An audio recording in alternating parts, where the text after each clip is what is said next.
Mike Moore Media. On our media line, our artist friend, Mary Ryan, here in Rockingham County. Hey, Mary, how are you? Hello, good morning. I'm good. Good. You're probably tired because you never stop. You never sleep. Yeah. You're always on the go. Big event in Reidsville tomorrow. We're going to focus on that here in just a moment. But I'm on your Facebook page, and I want you to tell us about this books mural that is absolutely beautiful that you're working on.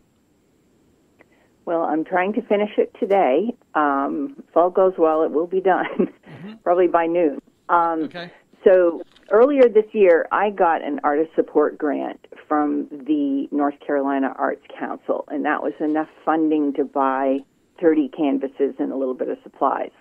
And my goal was to go around the county and get photos of buildings that I thought would look great with murals on them, and create an inspirational series that would also become a traveling art show, move around the county so people could see it no matter where they lived.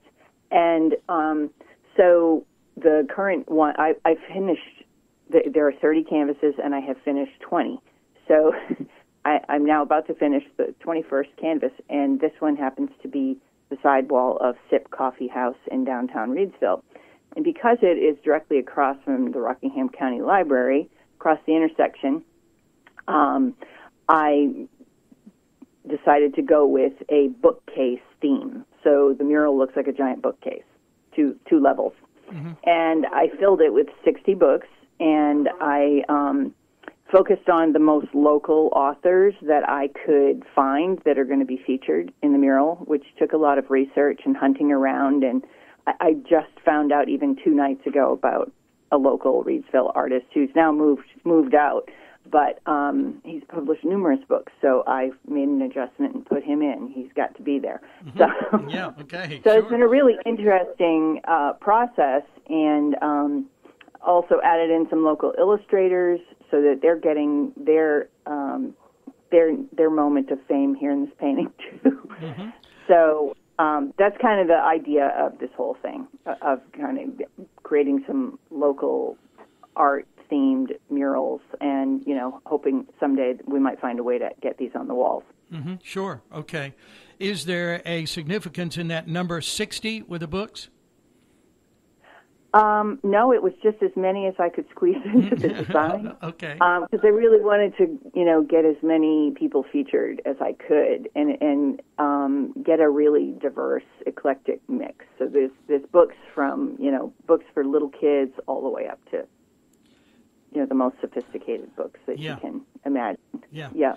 Well, it's so colorful. It's just absolutely beautiful. And I said it's on your Facebook page, which is A Life of Joy by Mary E.D. Ryan art. So check that out, friends.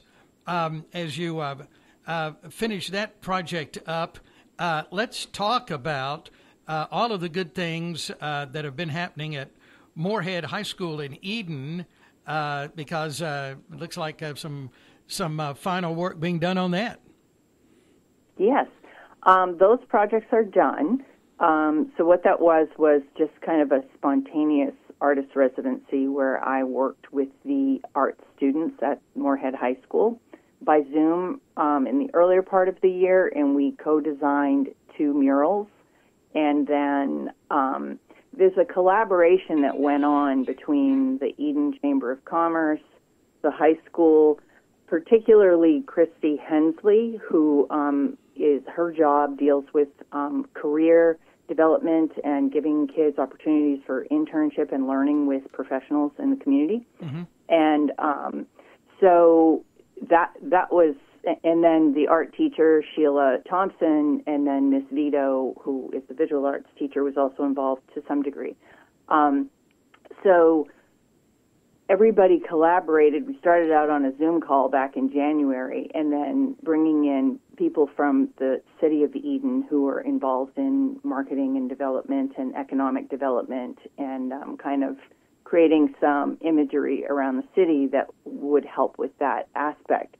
So that's how it all began, and then I did one mural in May and one in July. So yesterday, Miss Thompson and Miss Hensley signed the second American mural, which is the one on North Pierce Street on the side wall of the auditorium, because they put so much work into it, not as artists, but there's a tremendous amount of planning, organizing. You know, they facilitated all of the Zoom calls between myself and students. There's so much that they did, and they were involved in getting the grants through the City of Eden. I'm not sure what the grant program was, but they got grant money to do both of these. And they'd always wanted to collaborate with the city, so this is how it worked out.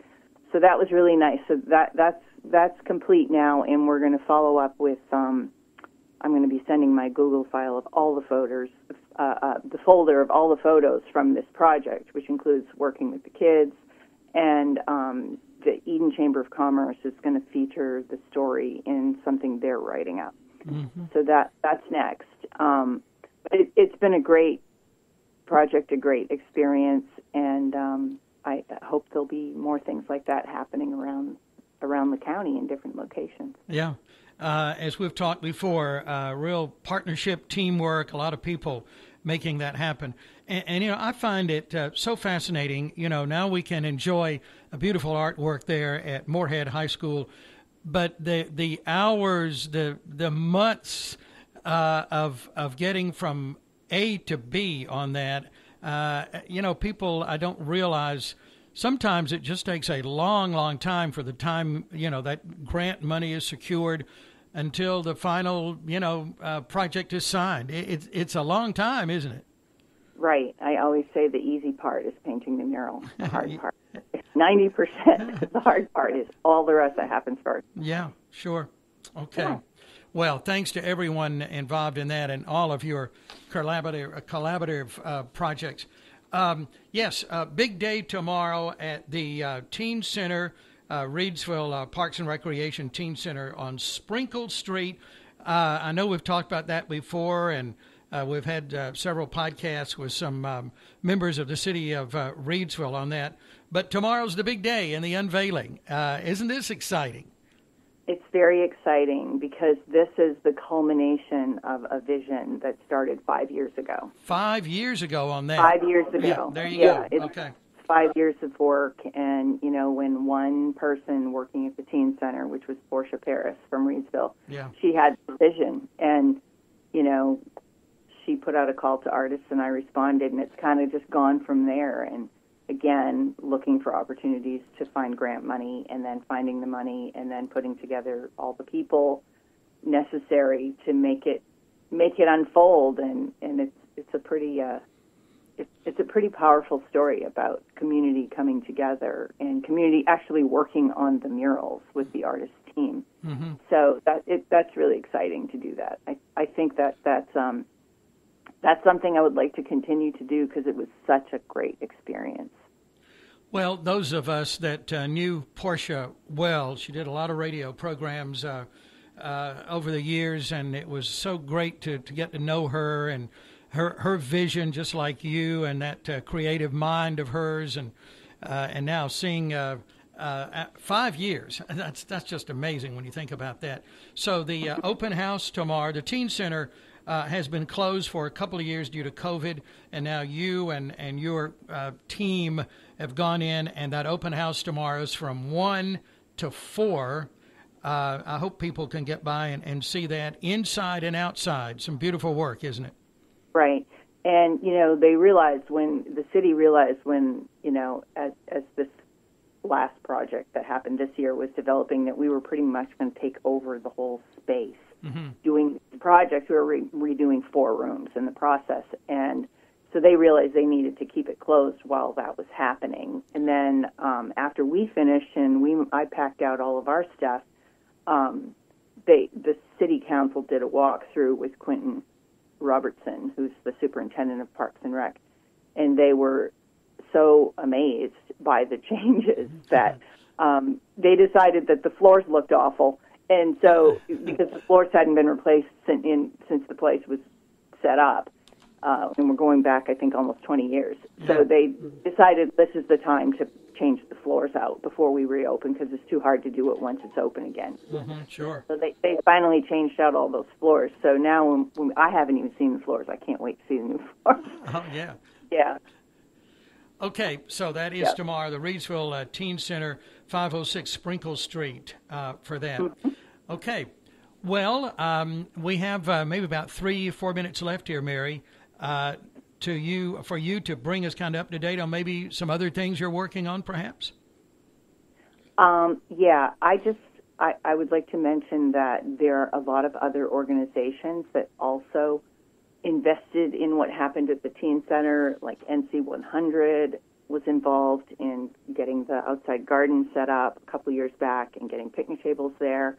And then the Reidsville Area Foundation has donated a lot of money over time, over intervals of time, to keep that teen center up and running and deal with some of the maintenance issues that had to go on there. So it really is something that the community has invested in a lot over time, which is why this is such a big celebration on Saturday. But getting back to, I'm pretty much going to spend the rest of this year trying to finish my artist support grant series, because the biggest, hardest paintings are the ones, of course, that I left for the end. So some of these murals involve a lot of communication with the community, with specific groups of people. So now, just to finish and to design and paint any one of these paintings, I am meeting with specific targeted groups of people to interview them and get photos from them and get information from them about what would you like to see here. So there's, for instance, there's one going on where the gymnasium wall of the RCC is one of the buildings I'm going to design something for. And again, someday it might actually happen on the wall, but for now we're just dreaming together. And that's the fun part of this. Like, the community gets to dream together with me, and we come up with something. So they've got a little query on their Facebook page right now asking people what they would like to see. So that's one of them that I'm waiting for feedback on. So there's a lot of planning that goes on, even for something on a canvas, if you're designing public art. Mm-hmm. Yeah. Yeah, it's a lot of fun. I know it is, and we all appreciate your talents and your passion for what you do, and all of the people involved. I'm so glad you mentioned the Reidsville Area Foundation. What a great group that is for so many reasons, so many different levels over the years. Mary, thank you again. It's always great to talk to you. We all love what you do, and I know you're so busy. Thanks for taking some time to talk with us on this program. I appreciate it. We all do. Thank you. There's lots to celebrate. There really is. Yeah. Yeah. And I'm thinking about that Keys Gymnasium wall that's kind of blank right now, and other walls, other places that I know you look at that and you see you've got the dream and the vision there. So we'll keep up with you on what you're doing. Mary, thanks for everything. Thank you. Okay, bye. All right, bye-bye. Rockingham County artist Mary Ryan. We're so fortunate to have her right here in our county and doing her beautiful work and all of the community-based projects that she's working on. Let me again direct you to her Facebook page, A Life of Joy by Mary E.D. Ryan Art.